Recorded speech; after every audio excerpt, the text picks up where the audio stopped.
Olá, boa tarde. Boa tarde. Exclusivo. Um relatório da Prefeitura de São Paulo afirma que o prédio que pegou fogo e caiu no centro da cidade não atendia condições mínimas de segurança contra incêndio. O documento de janeiro do ano passado traz fotos de instalações elétricas precárias e falta de equipamentos de segurança. A polícia abre inquérito para investigar os responsáveis pela tragédia. 50 desabrigados passam a noite numa praça. Os bombeiros trabalham sem parar na busca por um desaparecido. E não há ainda um número oficial de vítimas. Veja também, os Estados Unidos interrompem as negociações e decidem restringir a compra de aço e alumínio do Brasil. O Supremo retoma hoje o julgamento sobre o foro privilegiado. O Jornal Hoje está começando.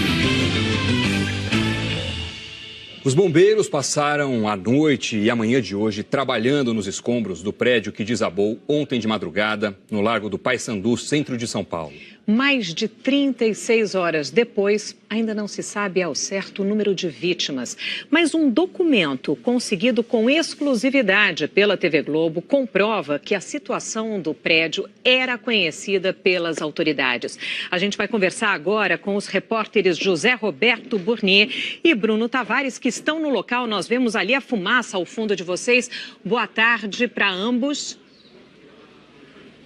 Boa tarde, Sandra. Oi, Sandra, boa tarde. Olha, Sandra, como você mesmo disse, já vão completar agora cerca de 36 horas de trabalho ininterrupto dos bombeiros. São 66 homens do Corpo de Bombeiros que estão neste momento aqui trabalhando nessa montanha de escombros. O trabalho deles está muito difícil ainda, porque a temperatura lá dentro ainda está variando entre 150 e 300 graus, dependendo do foco de incêndio. Os focos de incêndio surgem a todo momento. Já foram usados mais de 50 carros-pipa do Corpo de Bombeiros para resfriar todo esse material. Só depois disso é que eles vão conseguir fazer um trabalho de busca mais efetiva por vítimas. Mas, como você mesmo disse, a grande novidade hoje da manhã foi um documento ao qual a TV Globo teve acesso. O Bruno Tavares conseguiu este documento, que é um relatório de uma das últimas vistorias feitas pela Prefeitura de São Paulo no prédio que desabou. Bruno, boa tarde para você. O que é que diz esse relatório? O que é que ele mostra? Bruninha, boa tarde para você, boa tarde para a Sandra, boa tarde para o Doni, para todos que assistem a gente. Esse é um relatório da Secretaria Municipal de Licenciamento. Esse documento tem 7 páginas e ele analisa 9 pontos do prédio que desabou. E aí a gente precisa focar a nossa atenção em alguns desses pontos que tem tudo a ver com a tragédia de ontem.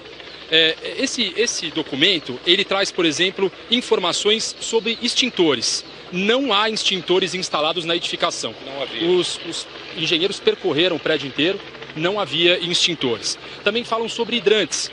Hidrantes, dizem que o sistema de hidrantes encontrava-se inoperante, não havendo mangueiras e acessórios necessários ao seu funcionamento. Então, não tinham extintores, não tinham hidrantes. Mais à frente, os engenheiros analisam a iluminação de emergência. Também não havia iluminação de emergência e nenhum sistema de alarmes. E também instalações elétricas. Também foi analisada a instalação elétrica do prédio e os engenheiros da prefeitura constataram uma série de gambiarras. Fios puxados de qualquer jeito, sem isolamento adequado, enfim, um risco para incêndio. E aí, por fim, também um ponto importante dos peritos, que aparelhos de transporte vertical. Eles encontraram os elevadores do prédio fechados por tapumes. Então, também não havia como acessar o prédio por elevadores e no fosso dos elevadores, a gente já sabe, tinha muito lixo. Muito lixo. Agora, e o Ministério Público vai ter que se explicar, porque recebeu esse relatório e arquivou a investigação, né? Não é isso?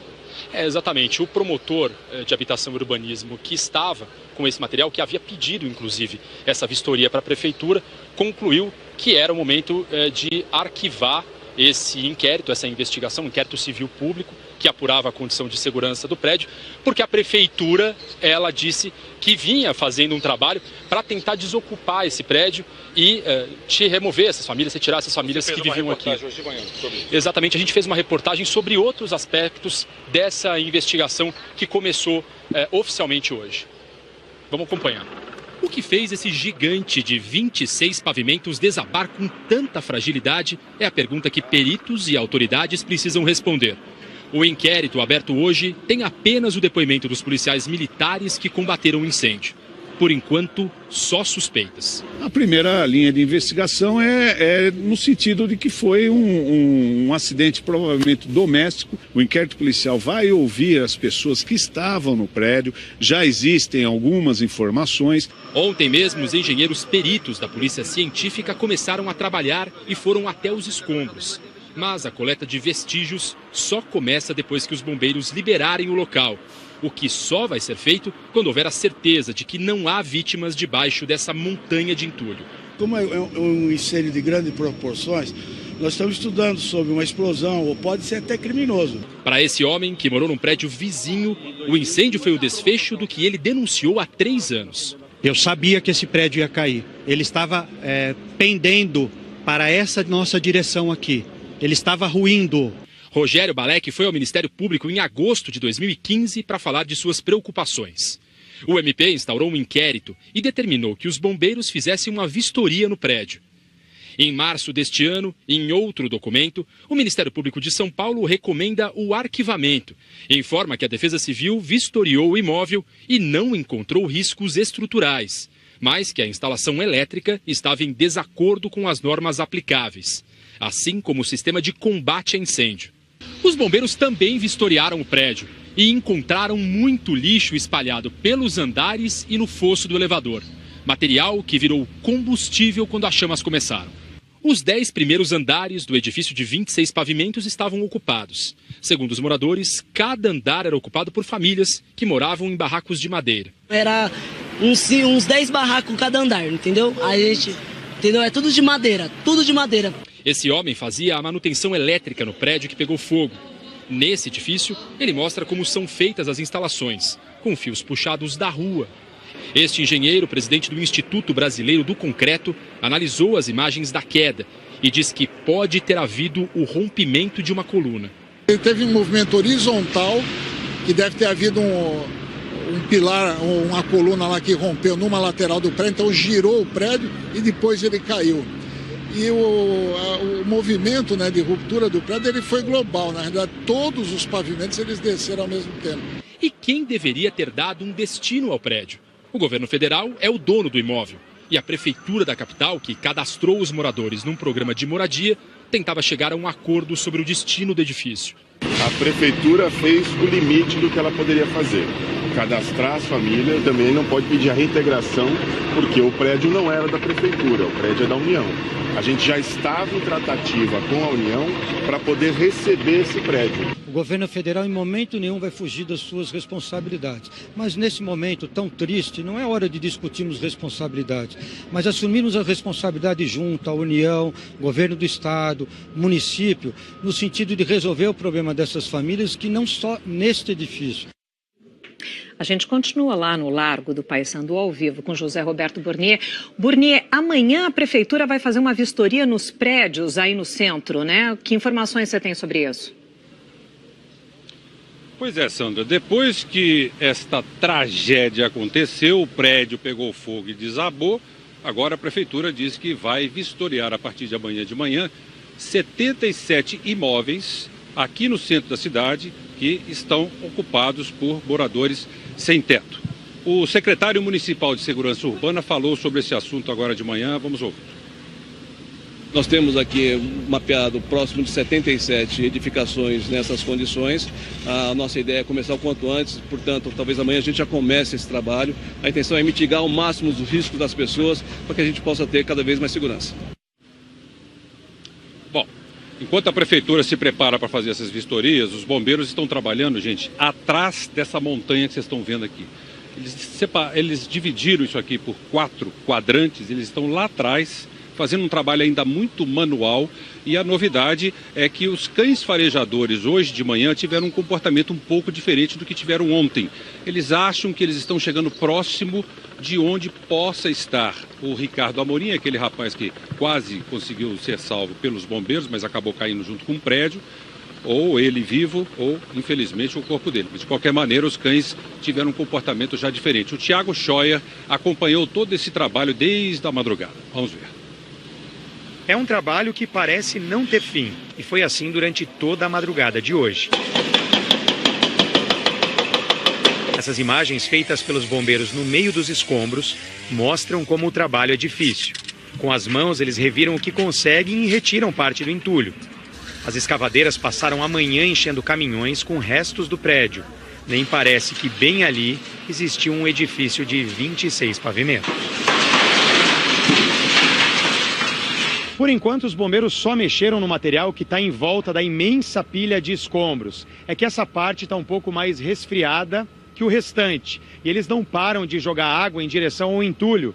Depois de quase 35 horas do desabamento do prédio, ainda está saindo muita fumaça branca dali. Essa fumaça ela é originária da combustão, que ainda existe, então existe material queimando em profundidade dentro da estrutura. Indica que está quente e indica também que ainda existe foco. É uma situação consideravelmente controlada, entretanto ainda existe o foco de incêndio. Os bombeiros também tentam encontrar possíveis vítimas com um planejamento já definido.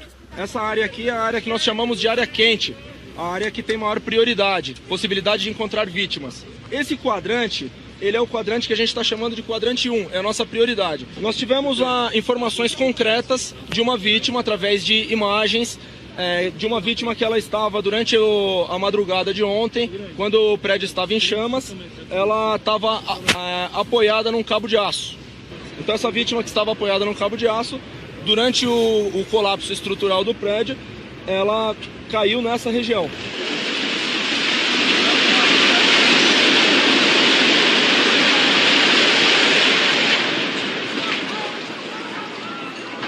Até agora, a única informação sobre vítimas é essa.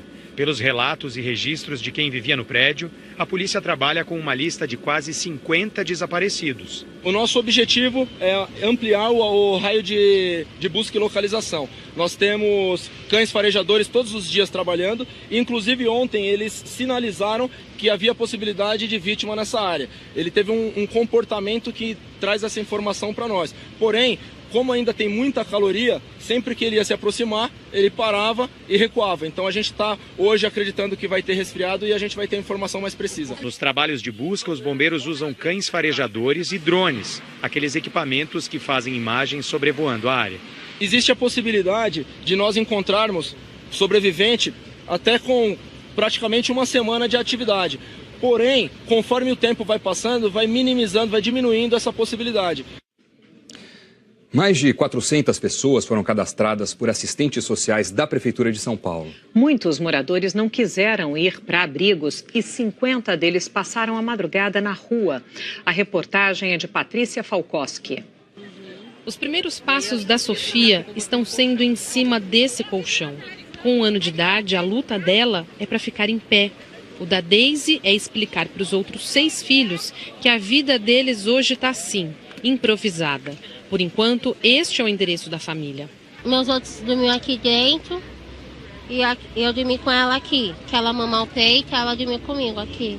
A maior parte das famílias se concentrou em volta desta igreja aqui no Largo do Paissandu.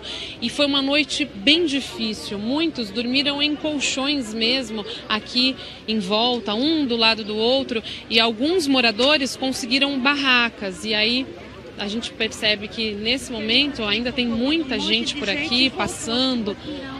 Não está sendo nada fácil esse dia para o pessoal. Eu fiquei sem nada. O que tinha dentro do quarto, o prédio levou tudo que era da gente dali.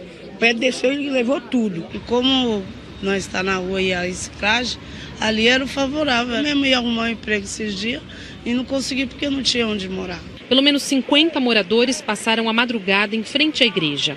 Esse grupo trouxe 170 lanches. A gente viu e se tocou no nosso coração de vir ajudar.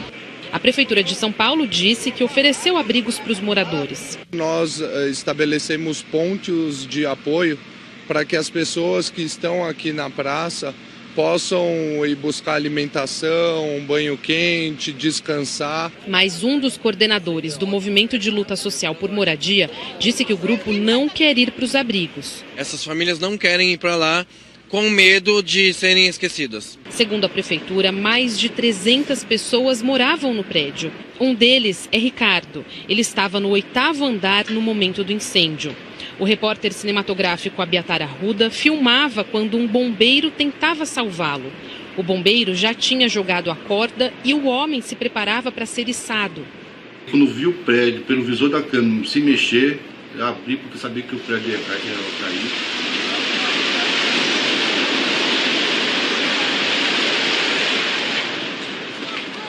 A cena que mais me deixou chocado foi pelo visor da câmera ver o sufoco do rapaz e o prédio se mexendo. Ali foi uma emoção muito forte para mim e foi ali que eu sabia que o prédio ia cair. No momento, eram 4 bombeiros em cima do prédio. 2 aparecem nas imagens. O de capacete é o sargento Diego. Ele foi para o lado direito do prédio. O soldado Berigo ficou na frente, debruçado. Eu falei para ele, coloca o cinto alemão na sua perna.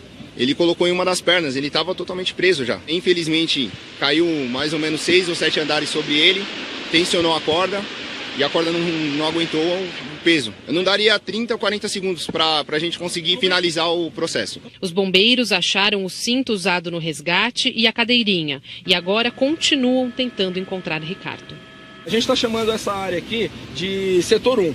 Essa área aqui é onde tem o maior indício de que a vítima estivesse, que ela esteja, esperamos com vida. Um amigo de Ricardo contou que ele estava em frente ao prédio e chegou inclusive a pedir para Ricardo não subir. Falei, tatuagem não vai, que não vai não, que tá muito arriscado.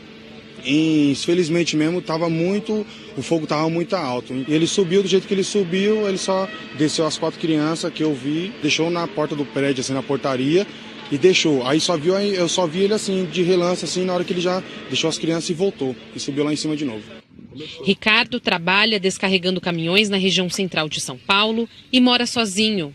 E tem um sonho. Já que eu estou sozinho, eu vou aprender a andar de patins, se Deus quiser, eu vou ser profissional. Aí no dia a dia ele ia lá trabalhar, à noite ele ia treinar, no dia de folga ele ia treinar, o negócio dele era treinar e trabalhar, só isso. O edifício de 50 anos no centro de São Paulo desabou em 8 segundos. São Paulo, 1º de maio. O incêndio no edifício Wilton Paes de Almeida começou por volta de 1h30 da manhã, segundo os moradores, no 5º andar. Foi uma explosão, buf, abafado. Deu a primeira explosão, eu saí correndo para ver o que era. Aí já não deu para voltar mais para casa. Foi pegando, alastrando tudo. O meu filho saiu avisando todo mundo do prédio, desce. Os cerca de 300 moradores começaram a sair. 1h36. Foi momento do primeiro registro na conta do Corpo de Bombeiros numa rede social. Incêndio em apartamento, Largo do Paissandu, 100, República. Chegaram as primeiras 20 viaturas. Os primeiros homens para combater o fogo. 2h16. Os bombeiros informaram que havia uma vítima pedindo socorro no último andar. No 9º andar, sobrou um morador. Por volta de 2h50, uma vizinha ficou desesperada com o que viu. Meu Deus!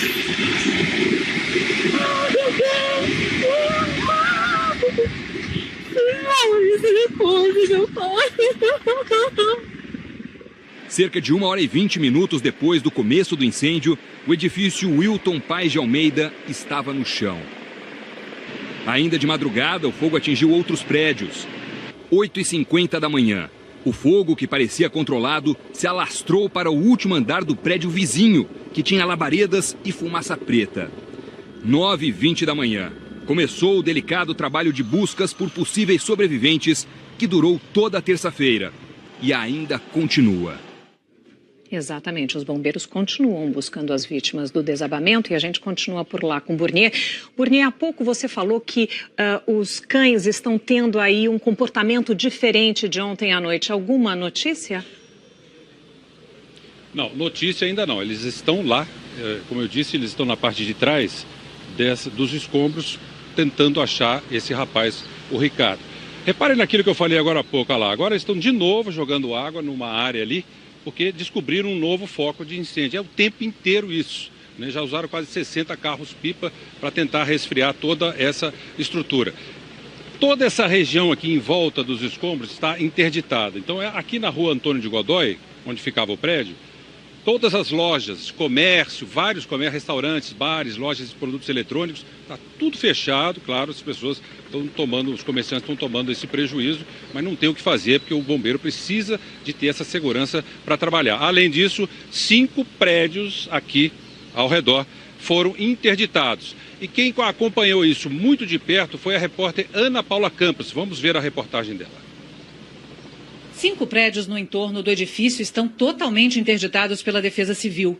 Um deles é o que também pegou fogo. A Força-Tarefa da Defesa Civil avalia a possibilidade de demolição dos últimos 3 andares. Os outros são a Igreja Luterana, o prédio vizinho e 2 endereços comerciais no Largo do Paissandu. O desmoronamento do edifício Wilton Paz de Almeida não afetou só a vida de quem morava lá. Muitas pessoas que moram em prédios vizinhos tiveram que sair correndo de casa na hora do incêndio. E só hoje foram autorizadas pela Defesa Civil a entrar nos apartamentos para retirar objetos pessoais. Peguei remédio, porque meu marido toma remédios contínuos, diabetes, coração, anticoagulante. Nem com bolsa nós saímos, tá? Eu estou na casa de parente. Tem muita gente que ficou na rua aqui desde o início do incêndio. 12 mil metros quadrados reduzidos a uma pilha de escombros. O edifício Wilton Paz de Almeida, construído na década de 1960, era tombado pelo patrimônio histórico paulista. Ele foi projetado por um grande arquiteto sírio-brasileiro, Roger Zimekol. O edifício foi sede de várias empresas, até passar para as mãos do governo federal na década de 1980. Tornou-se então a sede da Polícia Federal em São Paulo. Alguns bandidos conhecidos ficaram presos aqui, como o mafioso italiano Tommaso Busquetta. No início dos anos 2000, com a mudança da Polícia Federal para outra sede, o edifício, motivo de orgulho e modernidade para os paulistanos, virou símbolo do esquecimento e abandono. Outra construção, símbolo do Largo do Paissandu, também ficou comprometida com a queda do edifício, a Igreja Evangélica Luterana. É um patrimônio histórico, um prédio tombado, foi inaugurado em 25 de dezembro de 1908, com relíquias históricas, vitrais, o órgão, o seu estilo neogótico, uma igreja linda demais. Mais de 80% destruída, só sobrou uma parte do altar e a parte da torre, o resto veio tudo abaixo. Uma tragédia, né? Ainda nesta edição do Jornal Hoje, a gente volta com mais informações sobre esse desabamento aqui em São Paulo. Doni. Em Belo Horizonte, uma casa de 2 andares desabou ontem no começo da noite. As imagens gravadas por uma câmera de segurança mostram o momento do desabamento no bairro de Venda Nova, na zona norte da cidade. No local funcionava um centro religioso. Das 9 pessoas que estavam na casa, 8 foram resgatadas pelos bombeiros e levadas para hospitais. 4 permanecem internadas, mas não correm risco de vida. Os bombeiros suspenderam as buscas às 11 da noite. Hoje, peritos da Polícia Civil estiveram no local para apurar a causa do desabamento. O presidente Michel Temer teve um encontro aqui em São Paulo com um advogado que vai acompanhar a filha dele, Maristela Temer, no depoimento à Polícia Federal, marcado para amanhã. A repórter Andréia Sadi está em Brasília e tem mais detalhes para a gente. Boa tarde, Andréia. Oi, Sandra, Doni, boa tarde para vocês, boa tarde a todos. Isso mesmo, Fernando Castelo Branco, advogado de Maristela Temer, esteve ontem em São Paulo, na casa do presidente, para discutir a estratégia jurídica da filha do presidente, que foi intimada a depor pela Polícia Federal amanhã. Tudo isso vai acontecer em São Paulo. Esse depoimento de Maristela está previsto para acontecer às 10 horas da manhã no aeroporto de Congonhas e o presidente Michel Temer está monitorando essa situação. Maristela, ela tem uma casa cuja reforma em 2014 foi paga pelo ex-coronel da Polícia Militar, João Batista Lima Filho. É isso que a Polícia Federal está investigando, esses serviços que foram pagos. Lima, ele é amigo do presidente Michel Temer e foi preso também na Operação Scala, aquela operação do final de março que prendeu empresários e também amigos do presidente, como Lima. Esse material da Operação Scala também ajuda exatamente o inquérito dos portos, que está aqui no Supremo, e o relator é o ministro Luiz Roberto Barroso. Na semana passada, a Polícia Federal pediu a prorrogação dessas investigações por mais 60 dias. O ministro Barroso, antes de decidir, enviou esse pedido para a Procuradoria-Geral da República, Raquel Dodge, para que ela se manifeste. Sandra e Doni. Ok, Andréia Sadi, falando ao vivo de Brasília. Obrigada. Um cabo da PM foi assassinado hoje de madrugada em Belém. Foi o 22º policial militar morto no Pará desde o início do ano. Jefferson Rodrigues Gaia, de 45 anos, estava em um bar com um amigo quando 2 homens se aproximaram e atiraram. Ele e o amigo, Alisson Miranda de Souza, morreram na hora. No domingo, a PM Maria de Fátima Cardoso dos Santos também foi assassinada. Depois da morte dela, 17 pessoas foram mortas na região metropolitana de Belém. A Secretaria Estadual de Segurança Pública não relaciona os casos. No Rio de Janeiro, o Exército está retirando as barricadas colocadas por criminosos em 11 comunidades das zonas norte e oeste da capital. Eles usaram retroescavadeiras para abrir passagem. O principal objetivo da operação é expandir o patrulhamento e permitir que a polícia e serviços básicos atendam a população. A Polícia Civil também participou, cumprindo 3 mandados de prisão. O governo apresentou hoje um plano que prevê a colaboração do Exército com as polícias militares de todos os estados nas áreas de logística, inteligência e treinamento.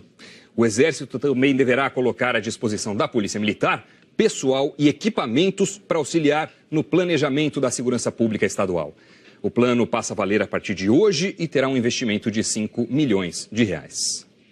Mais de 100 pessoas permanecem presas na França depois de um dia do trabalho com manifestações que terminaram com violência nas ruas de Paris. Então a gente vai para lá falar com o nosso correspondente, Rodrigo Alvarez. Rodrigo, boa tarde para você. Ainda há muita destruição por aí, não? Boa tarde, Sandra, Doni, boa tarde para todos vocês aí no Brasil. Olha, Sandra, uma parte dessa destruição está aqui na minha frente, viu? São carros que foram queimados na frente de 2 concessionárias aqui, que também foram destruídas quando, bom, eu ia dizer manifestantes, mas é mais apropriado dizer os vândalos, os anarquistas saíram pelas ruas de Paris, quebrando tudo o que encontraram pelo caminho até serem detidos pela polícia. Eles conseguiram, inclusive, atrapalhar os protestos pacíficos que foram planejados pelos sindicatos para reclamar das reformas econômicas que estão sendo propostas pelo presidente Emmanuel Macron.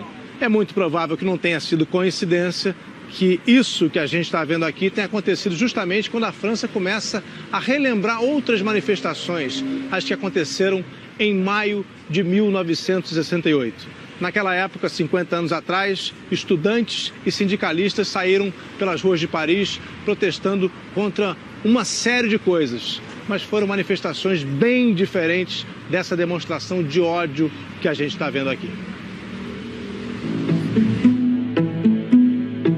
Era maio de 1968. Os estudantes que chegavam aos montes das universidades francesas tinham nascido num mundo razoavelmente pacífico, mas ainda marcado pelos horrores da Segunda Guerra Mundial. E todos ali queriam ter voz. As paredes tinham ouvidos, agora elas têm a palavra, dizia uma das pichações que ficaram famosas aqui em Paris. Discutia-se sobre tudo, até sobre o ato de discutir. Lembra o cineasta Romain Goupil, na época um estudante secundarista. Podia-se falar o quanto tempo cada um quisesse. E agora que tinham voz? O que esses jovens fariam com tantos hormônios à flor da pele? De uma coisa eles tinham certeza. E isso também estava nos muros. Era proibido proibir.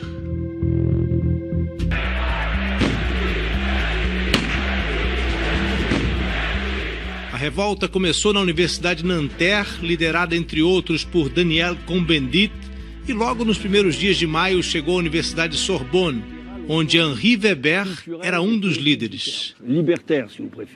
Era um movimento libertário, rejeitando todos os fóruns autoritários de poder e toda a discriminação, entre as classes, entre os sexos, entre as regiões, discriminação relativa à preferência sexual. Era o princípio da igualdade e a negação das formas autoritárias de poder. As reclamações eram tão diversas que chegavam a ser contraditórias, e muitos protestavam genericamente contra o sistema. De certa forma, o movimento estudantil se retroalimentava. Cada novo protesto fazia referência ou reclamações relativas ao protesto anterior, sem que houvesse um comando central ou uma reivindicação social ou política comum a todos eles. Era, de fato, a juventude enfrentando o poder constituído, até que, de repente, os estudantes receberam um apoio inesperado.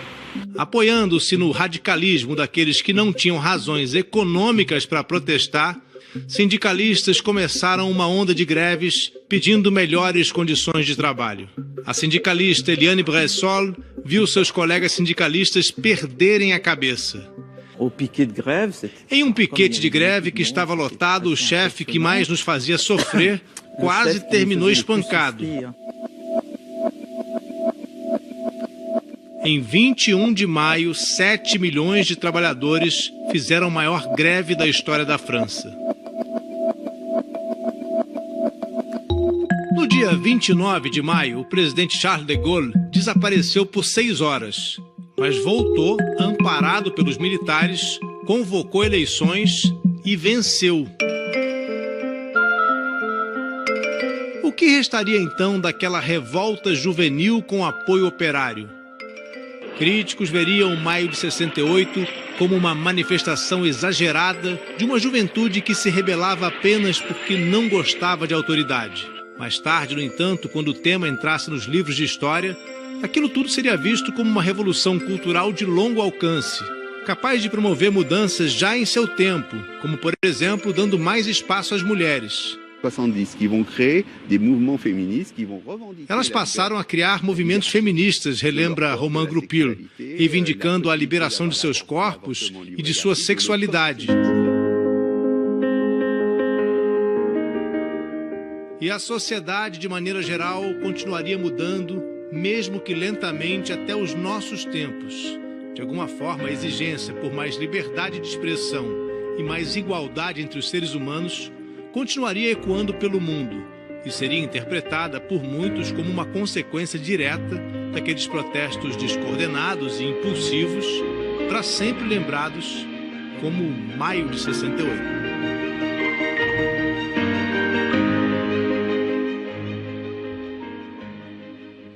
E lá se vão 50 anos. O médico que cuidou do presidente americano Donald Trump durante 35 anos, Harold Bornstein, fez revelações surpreendentes durante uma entrevista para a rede de notícias CNN. De acordo com Bornstein, o relatório médico sobre a saúde de Trump, divulgado durante a campanha eleitoral em 2015, foi ditado por telefone pelo próprio Donald Trump. Na época, o doutor Harold Bornstein descreveu a saúde do então pré-candidato Donald Trump. Ele disse no relatório, abre aspas, sua força física e resistência são extraordinárias, fecha aspas. A Casa Branca não comentou o caso. O governo brasileiro informou hoje que os Estados Unidos interromperam as negociações com o Brasil a respeito das tarifas sobre o aço e o alumínio e decidiram aplicar restrições às nossas exportações. A repórter Joconda Brasil tem mais detalhes para a gente ao vivo de Brasília. Oi, Joconda, boa tarde. Oi, Doni, boa tarde a você, boa tarde a todos. Em nota, os ministros de Indústria e Comércio Marcos Jorge e de Relações Exteriores Aloísio Nunes Ferreira lamentaram a suspensão das negociações. De acordo com o ministro, causou estranheza o fato de, no dia 26 de abril, autoridades americanas terem comunicado a suspensão das negociações e a adoção imediata de sobretaxa ao aço e ao alumínio brasileiros. Só que no dia 30 de abril, ou seja, na última segunda-feira, a Casa Branca divulgou uma nota afirmando que o Brasil, por enquanto, estaria isento dessas restrições. Mas o ministro Marcos Jorge afirmou que, como o Brasil não foi comunicado oficialmente desta posição, o que vale para o governo brasileiro é que as negociações estão suspensas e que desde o dia 30 de abril, o que está valendo é o seguinte: se o Brasil aceitar as cotas, não haverá sobretaxa por prazo indeterminado. Se não aceitar as cotas, aplica-se a sobretaxa. O problema das cotas é que elas automaticamente reduzem o volume de alumínio e de aço exportados para o Brasil. E de acordo com o ministro Marcos Jorge, a intenção do governo brasileiro é evitar a todo custo a redução das exportações. Doni. Obrigado, Joconda. Esta semana, Ribeirão Preto, no interior de São Paulo, está recebendo a AgriShow, a maior feira do agronegócio da América Latina. Veja na reportagem de Dirceu Martins. A feira mostra hoje os equipamentos agrícolas que logo estarão produzindo no campo. Tratores cada vez mais fortes, de braços longos e movimentos coordenados.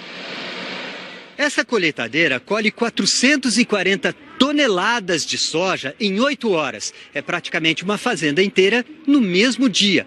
As máquinas ficam cada vez maiores, mas só tamanho não resolve. A agricultura tem que ser cada vez mais precisa.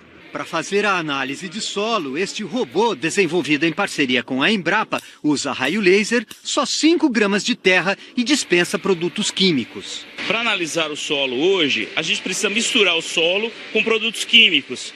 E isso leva a alguns resíduos que depois vão ser descartados. E nesse sistema atual não precisa de produtos químicos. A análise é direta do solo, sendo rápida e eficiente. Um aplicativo permite que o produtor gerencie o trabalho todo à distância. Evite desperdícios de adubo, água e mão de obra.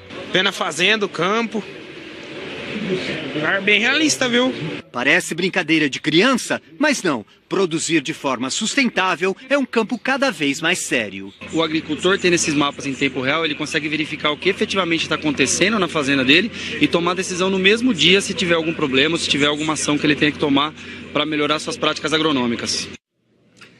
Hora da previsão do tempo. Ela já está aqui. Helena Marques, boa tarde. Boa tarde para você, Doni. Bem-vindo de volta. Boa tarde, Obrigado. Sandra. Boa tarde a todos. Olha, hoje esfriou em várias regiões do país, em Venda Nova do Imigrante, Espírito Santo, em Ituverava, São Paulo, em Pires do Rio, Goiás, Cacilândia, Mato Grosso do Sul e Alto Taquari, Mato Grosso. Alguns exemplos aqui de cidades que amanheceram geladas, com temperaturas entre 11 e também 15 graus. E todas essas cidades estão dentro dessa área que praticamente não tem nuvens. Isso explica porque esfriou, porque de dia esquenta, né? O céu está com poucas nuvens, aí os raios do sol passam com mais facilidade, mas à noite é justamente o contrário. Por causa da falta de nuvens, o calor se perde rapidamente na madrugada.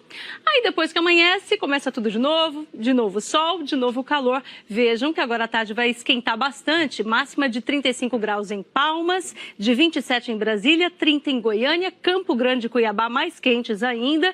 Aí, Vitória com 31 graus, Belo Horizonte com 29 e aqui em São Paulo, 27 graus de máxima agora à tarde. Bom, a gente viu aí que é tudo sem chuva, né?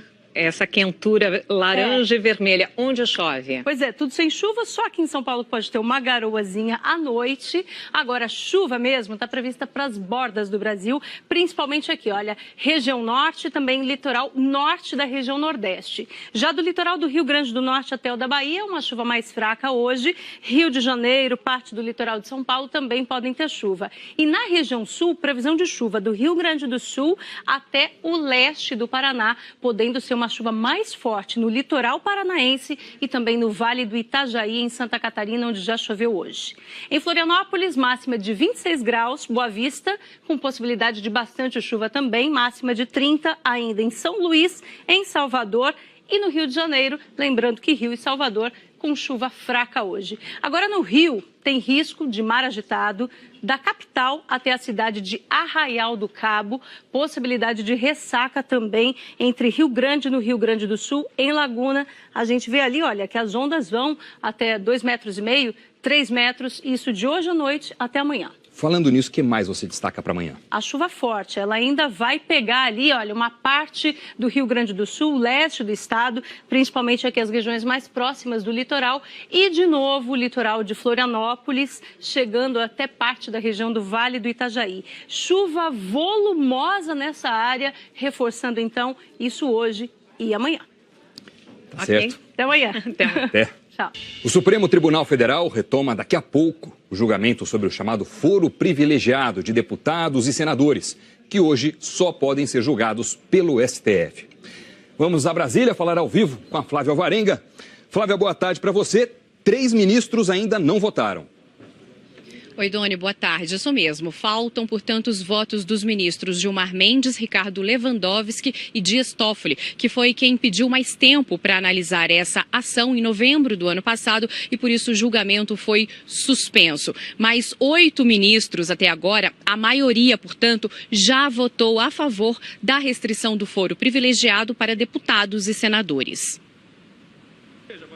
O relator da ação é o ministro Luiz Roberto Barroso. Para ele, o foro especial só deve ser aplicado para crimes cometidos durante o exercício do mandato e em crimes relacionados à função do cargo. Acusações contra parlamentares por homicídio, violência doméstica e estupro, por exemplo, não seriam julgadas no STF, iriam para a primeira instância. Votaram junto com o relator os ministros Marco Aurélio Mello, Rosa Weber, Carmen Lúcia, Luiz Edson Fachin, ministro Luiz Fux e Celso de Mello.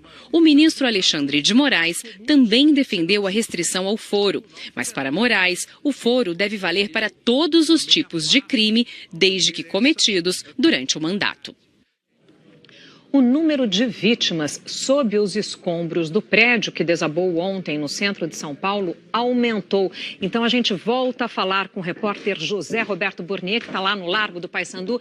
Burnier, aliás, agora está com muito mais fumaça atrás de você, né? Pois é, Sandra, isso acontece toda hora. O vento agora virou para cima dos jornalistas aqui. É uma fumaça realmente que incomoda demais. Os focos de incêndio continuam aparecendo na montanha de escombros. E como você mesmo disse, agora há pouco, o tenente Palumbo, que vai dar uma entrevista coletiva daqui a pouquinho aqui ao lado, vai comunicar isso aos colegas, uma senhora procurou o tenente Palumbo, que é o coordenador de comunicação dos bombeiros, para dizer que 3 pessoas da família dela estavam no prédio no momento do incêndio. E essas 3 pessoas desapareceram, não deram notícia mais.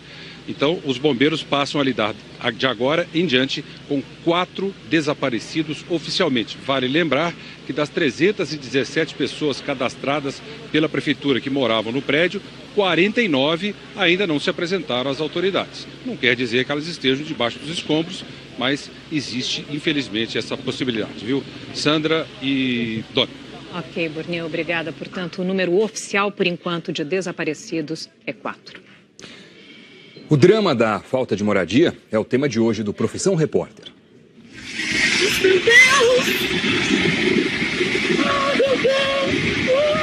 O desabamento do prédio ocupado no centro de São Paulo. Eu saí com a televisão numa mão, a botija no outro e os documentos debaixo do braço. Nossa equipe também acompanhou durante um ano o drama de famílias que não têm onde morar. Perdi tudo. Também consegui tirar meus filhos, né? Foi bom. Se a gente não procura um lugar para ficar, a gente fica na rua, na calçada. Hoje, depois do futebol, no Profissão Repórter. O Jornal Hoje termina aqui. Você acompanha outras notícias no Jornal Nacional. E hoje tem Roma e Liverpool a partir das 3h30 da tarde pela semifinal da Liga dos Campeões. Uma boa tarde para você. Uma boa tarde e até amanhã.